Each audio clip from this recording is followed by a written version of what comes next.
nguuru Sénégal de nag moom dafay contester chiffres yi nga xam ni moom la FMI validé ak nguuru Sénégal ba noppi nag cabinet avocat bi nga xam ni moom la commettre daf na leen nañu exiger ñu jox leen li nga xam ni moom moo di maanaam këyit yi nga xam ni daal moom la ñu wax ni moom moo gonflé dette bi ba nga xam ni daal dette bi dañuy wax ni dafa am dette cachée mu koy contester vigoureusement jël avocat yi war topp léegi avocat yi nañ dañoo bëgg rencontrer FMI dafa mel ni suñu bataille juridique bi jeexagut de. bon man li ma jàpp parce que su doon Sénégal kese foog naa Macky Sall du ci sonné noonu apparemment il a des ambitions internationales déjà moom c'est un consultant am na yu ñu ko dénk foog naa ci xawma lan affaire climat beeg yooyu. waaw il vit aujourd'hui de sa réputation. il y va de sa réputation. Ah oui li koy dundal. mooy sa réputation d'ancien chef d'État etc. Et apparemment si il veut se présenter au secrétaire général des Nations Unies il faut que affaire bi leer. Ah oui il peut pas. mënul bàyyi loolu jàll. mukk su doon affaire u Sénégal kese nii. waaw xam naa ne ñi moom faalewu leen mais il a des ambitions internationales il peut pas laisser sa réputation ñu koy foye ça moom. mais Ibou lan la ñuy. Boubs affaire u dette cachée bi j'en crois pas un mot xam man Macky Sall c'est pas mon ami. C'est même pas une histoire de Macky Sall. Boubs, on n'est pas dans un état voyou. C'est aussi simple que ça. Man, je refuse de croire que la République du Sénégal est gouvernée par un état voyou. Ça veut dire que ñun ñi suñu këyitu juddu sax wóorul. suñu këyitu juddu wóorul. Si on est dans un état voyou. benn këyit wóoratu fi. Mais alors bon tu me diras que dañ fi doon jox ay marabout ay passeport diplomatique ba ñu dem ba le passeport diplomatique sénégalais n'était plus crédible. Voilà loolu moom jot na fi am mais pour moi dans le fondement même de la République du Sénégal nous n'avons pas un état voyou. Nos militaires là c'est pas des gens qui rançonnent des gens dans la forêt. Am na ay dëkk yoo xam ne soo nekkee ci àll bi sur le soldat quand tu croises des soldats ils te demandent de l'argent. ñun suñu ñii dañ def loolu. Tu as des docteurs en mathématiques ak yooyu qui sont dans l'armée. On n'est pas dans un état voyou. On a des magistrats qui disent le droit. On a des fonctionnaires honnêtes. Xam nga ñan ñoo ñu jaaxal ce sont nos régimes là les hommes politiques nga xam ne ils font tout et n'importe quoi ñoom ñoo ñu sonal. Et il faut les remettre sur les rails. Les hommes politiques. Ah oui. Mais Ibou bu fekkee ni président daf ko contester ñu dem par exemple ci tribunaux yi ñu daan Sénégal il y va de la réputation de l'État et de son administration. Du régime. Il y va du régime. De quel régime? Le précédent ou l'actuel? bi ko déclaré. Oui. Bi déclaré que ni dafa am dette. Parce que ñoom ñu ngi leen di naan prouver-le. FMI leur a demandé. ba ñu jëli cabinet Mazars. Voilà ak yooyu. ba léegi ba sànq xam ba léegi joxaguñ leen dërëm. Ils sont incapables de dire comment ça s'est passé. newoon naa la xam nga li ñu naan gone yu mbooyee ci taatu ndaa la. Ils ont besoin de l'argent des investisseurs ak yooyu du monde entier. Ils ont besoin de la caution du FMI. Ils finiront par dire effectivement c'est-à-dire c'était une interprétation mais l'État sénégalais est honnête parce que sinon xiif dina leen rey jaru yàkkamti. bu ñu xiif moom du ñu rey bàyyi li ngay def. Ah xiif. nañ continuer nii rek. nañ continuer nii. mais Ibou xam nga bu ñuy leb lu ñu mënti leb xam nga Cour suprême da koy valider. ay wax ma loolu. ki la lebal. waaw du nangu ne. dama laa lebal di ko nëbb. waaw xam nga loolu wóorul ngeen tase ci benn néeg xaaju guddi mu jox la xaalisam naan bu ko kenn signé kan moo lay lebalee noonu Non, attends, il faut arrêter ça. mais Ibou lii nuñ koy arrêté lii dafa mel ni dañoo dagg suñu benn veine deret ji tuuru dette cachée bi dafa mel ni dañoo dagg suñu benn veine. Mais Boubs, c'est des histoires. C'est des histoires. On ne peut pas. Parce que ki la lebal moom du nangu ñu naan ko sa xaalis mosoo ma ko lebal day génn ay këyit kii leble. waaw ay garantie yu wóor moo tax mu lay lebal wala xamoo loolu. ah kay baax na. Tu crois que les gens vont te prêter des ay ñaata 7 milliards xaw ma ñaata de dollars 7000. ñaata milliards 7 milliards de dollars xaw ma ñaata la ñu wax. ah mën nañ la ko jox ci nii rek. non foog mu am fu mu jaar. fu mu bind am traçabilité. am fu mu dugg. am fu mu jaar dugg si. te duñ la lebal ci nii rek. il faut que tu payes des intérêts ak yooyu. Voilà. Sinon ils vont réclamer la dette. xam nga kon ñun ñu ngi fay suñuy intérêt ba léegi. Voilà c'est pas caché. bés bu ñu toogee ba ñu ne Sénégal fayatul ay borom boobu ne ñu naan ñaata lañ leen amee la mais tant qu'on paye nos intérêts là c'est que on sait combien on doit à qui. mais ça, c'est des histoires. mais c'est des histoires. waaw mais Ibou même si c'est des histoires mais c'est d'une gravité extraordinaire. L'heure est grave alors. Boubs waaw yow bi fi waa ji defee déclaration lan laa fi wax c'est pas des choses à dire. kenn du ko wax. même bu amee kenn du ko wax. c'est ça. mais il fallait guillotiner aussi l'ancien régime. ban njëriñ la ko amal xam nga l'ancien régime ñu ngi ci li ñu nekk. waaw dara changé on voulait les guillotiner Ibou. kan moo sonn. l'actuel moo sonn. Voilà.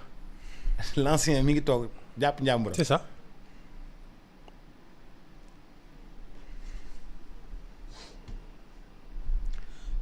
lii de mooy li daloon kii ñu ne woon sa waa ji lu ma la defal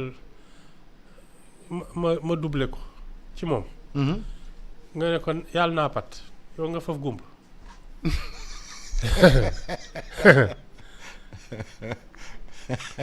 mais moo attention leen dal de. gars yi dañoo am kii de ndaw si dañ ko ne lu ma am loo am sa jëkkër da koy am loo am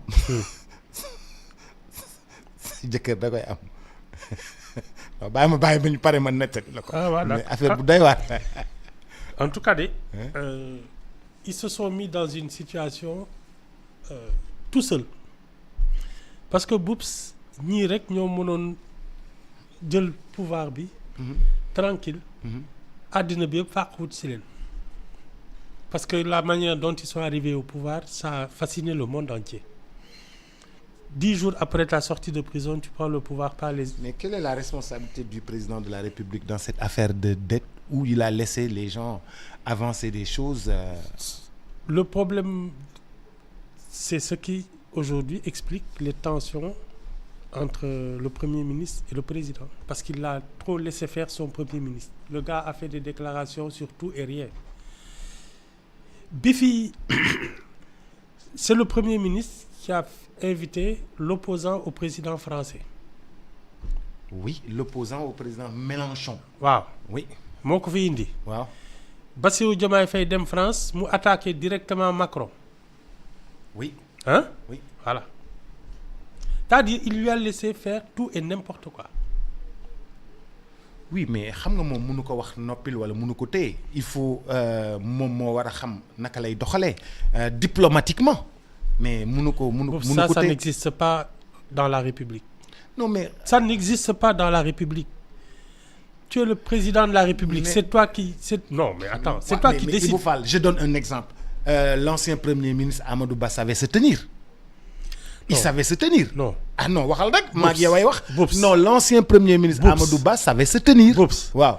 Amadou Ba a été inspecteur des impôts. Il a même géré des grands comptes avant d'être directeur des impôts. Après il a été directeur général des impôts et domaines. Il a été ministre des Finances. Il a été ministre des Affaires étrangères. Premier ministre. Il a appris. Il a appris. C'est tout. Et qui n'a pas appris? ñii Boups mais je te le dis je te le répète Bassirou Diomaye Faye et Sonko quand ils arrivaient au pouvoir. baax na musuñu diriger dara. baax na bul wax baax na. Ils n'ont rien dirigé c'est ça. Donc d'où les problèmes que nous avons aujourd'hui. Voilà. Ils n'avaient aucune culture de la République quand ils arrivaient au pouvoir. waaw léegi bu ñu ñëwee war a jàng nag mokkal. non da ngay laajte njëkk. da ngay boo ñëwee da ngay laajte. d'accord soo xamulee. soo ñëwee da ngay laajte. ils n'ont pas fait ça. Ils sont venus ils ont pris des décisions. Voilà moo ñu kulee nii def ay déclarations. dem di seeti ay putschistes ak lu ne ñu dugg ci naan ñoom ils ont changé de kii ak d'orientation yooyu. Voilà ils sont dans une impasse. ci diiru presque 18-19 mois là ça va se faire dafa mel ni avancement dafa metti ci ñun reculer la ñu gën a jege. non jege wuñ ko de. non ay bu rafetalal wax ji déedéet rafetalal wax ji la ñu gën a jege rafetalal ko. Oups non on a reculé sur tous les plans et je te l'ai dit une fois je te le redis xam nga ñun c'est quoi notre premier problème humainement c'est-à-dire le Sénégalais il a régressé.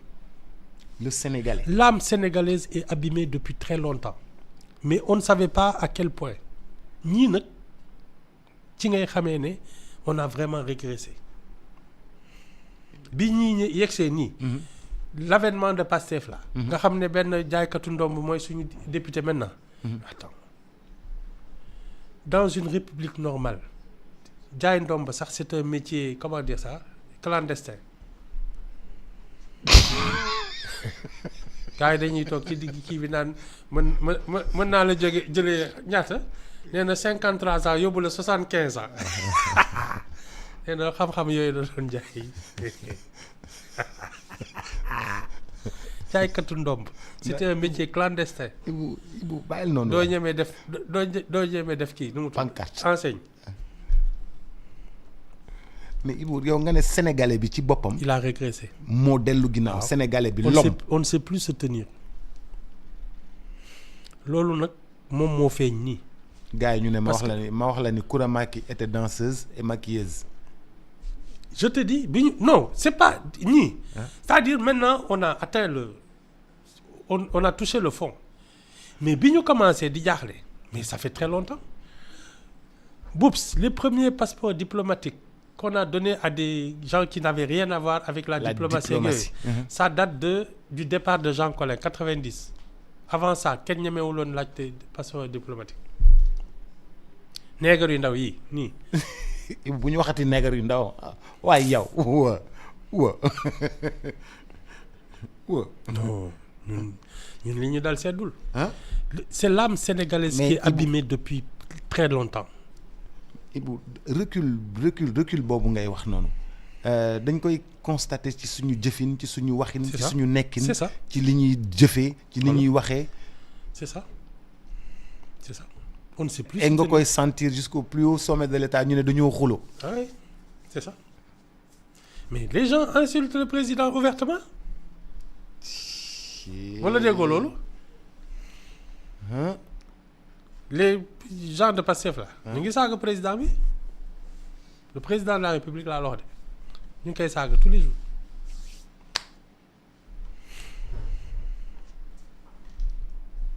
Il faut qu'on fasse quoi avec des gens comme ça. mais Ibou problème boobu noonu nu ñu koy régler. et. nee naa la il faut militariser la société. wax na daal li ñuy defar du ñu neex. il faut redresser tout ça. waaw